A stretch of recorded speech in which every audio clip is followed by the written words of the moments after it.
साथीहरु फेरि पनि स्वागत छ मेरो युट्युब च्यानलमा र हजुरलाई थाहा छ नै छ अहिले हामी रिडक्सन फर्मुलामा छौं र यो चाहिँ रिडक्सन फर्मुलाको लास्ट क्वेशन हुनेछ र आज चाहिँ हामी रिडक्सन फर्मुला फर cos को power mx sin nx dx निकाल्दै छौं र हामीले यो भन्दा अगाडि गरिसकेका छौं sin cos tan cosec sec cot को र हजुरहरु छुट्नु भएको छ भने मैले मेरो च्यानलमा जानुहोस् त्यहाँ छुट्टै रिडक्सन फर्मुला भन्ने प्लेलिस्ट छ त्यहाँ हजुरहरु सबै हेर्न सक्नुहुन्छ र यहाँ यो भन्दा अगाडिको भिडियोमा यहाँ मैले आइडटमा हालिदिएको छु त्यहाँ गएर पनि हेर्न सक्नुहुन्छ र आजको यो क्वेशन सल्भ गर्दाखेरि चाहिँ हामी यसलाई पनि हामी अरु क्वेशन जस्तै गरी यसलाई हामी सुरुमै सब लेट गरेर सपोज गर्छौं यसमा चाहिँ हामी दुईटा त्यसमा अरु क्वेशनमा चाहिँ n मात्रै हुन भएकोले हामीले in सपोज गरेका थियौं यसमा चाहिँ m र n दुईटै हुन भएकोले हामीले के गर्छौं भन्दाखेरि i m n भनेर सपोज गर्छौं इक्वल्स टु cos को पावर mx अनि sin nx dx र यसमा चाहिँ अब हामी यसमा हामीले केही गर्न मिल्दैन र हामी सिधै यसमा इन्टिग्रेसन बाइ पार्ट्स लगाउँछौं हामी यसलाई फर्स्ट मान्छौं यसलाई हामी सेकेन्ड मान्छौं अब युजिङ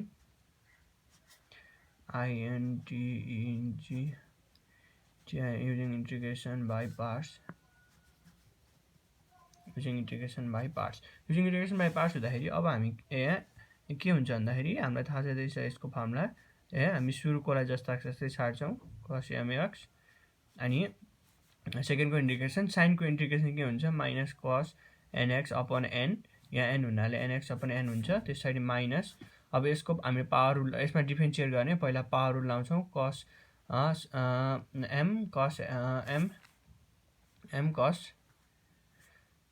m minus 1 अनि cos को डिफरेन्शिएट हुन्छ माइनस sin x अनि त्यसै हामी फेरि sin को इन्टिग्रेसन गर्दाखेरि minus cos nx by n आउँछ अनि dx अब यति भइसकेपछि or i m n equals to अब हामी के गर्छौं भन्दाखेरि cos को पावर m x अनि cos को पावर m x माइनस हुन्छ यहाँ माइनस अनि cos nx अपन n यहाँ माइनस इन्टु माइनस प्लस भइहाल्छ यो माइनसको माइनसै बाँकी रहन्छ अनि m cos x m minus 1 अनि sin x into cos nx upon n dx हुन्छ त्यसपछि अब यहाँ हाम्रो के हुन्छ भन्दाखेरि or i m n equals to minus cos mx cos nx upon n minus यो m र यो n हामी बाहिर निकाल्न मिलिहाल्छ m अपन n त्यसपछि अब हामी यहाँ के गरौँ भन्दाखेरि cos x m minus 1x into sin x into cos nx dx अब यहाँ हेरौँ है साथीहरु यहाँ हामी sin x into cos nx लाई हामीले यहाँबाट हामीले रिप्लेस गर्नु पर्यो र यसलाई रिप्लेस गर्न चाहिँ हामी के गर्छौं भन्दाखेरि हामीलाई sin a minus b को फर्मुला थाहा छ नि sin a minus b को फर्मुलामा के हुन्छ भन्नु साथीहरु sin a cos b अनि cos a sin b हुँदाखेरि यसलाई a यसलाई b मान्यो भने हाम्रो ठ्याक्कै यो रिप्लेस हुन्छ नि म हजुरलाई देखाउँछु यहाँ कसरी हुन्छ भन्दाखेरि नाउ अब हामी के गरौँ भन्दाखेरि हामी sin nx minus x को फर्मुला यसलाई a मानौं यसलाई b मानौं न है के हुन्छ भन्दाखेरि sin a भनेको nx डट cos b भनेको x माइनस हुन्छ नि त माइनसमा फर्मुला त्यसपछि cos a भनेको nx डट sin b भनेको x र साथीहरु हेर्नुस् त हामीलाई यहाँ के निक्ल्यो भन्दाखेरि sin x र cos nx चाहिने त यो चाहिने हामीलाई भन्दाखेरि therefore अब हामीसँग के आयो भन्दाखेरि cos nx sin x is equals to sin यसलाई हामी यता ल्याउँ है अनि sin nx dot cos x minus sin अब हामीले त यहाँ n x कमन लिँदा नि केही फरक पर्दैन नि n minus 1 सपोज राखौं हो यति आइसकेपछि अब यसलाई हामी यहाँ माथि सब्स्टिट्युट गरौँ है देन के हुन्छ भन्दाखेरि देन अब i m comma n is equals to minus cos mx cos nx upon n minus m upon n यो इंटीग्रेसन भइहाल्यो त्यस पछाडि cos x m minus 1 यहाँ दुईटा x भएछ है cos x m minus 1 त्यस पछाडि अब यसको साटो हामीले के लेख्न पाइयो sin nx dot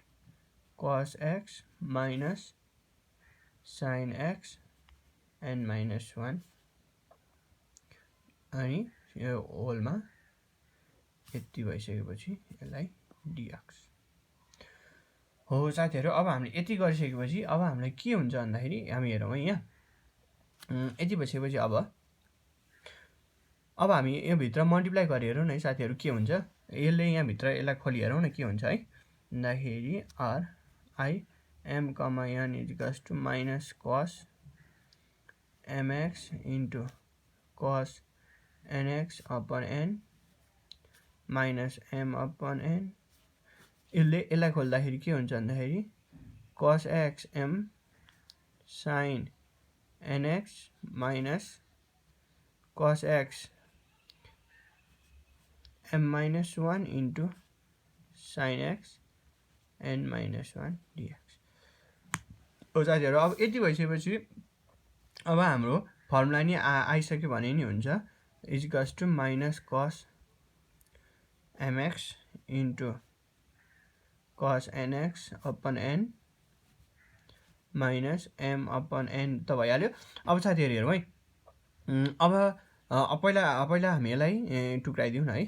यसलाई पुरै ब्र्याकेटमा राखौं अनि टुक्राइदिउँ भन्दाखेरि cos x m sin nx minus cos x m minus 1 into sin x n minus 1 dx यानी dx है माइनस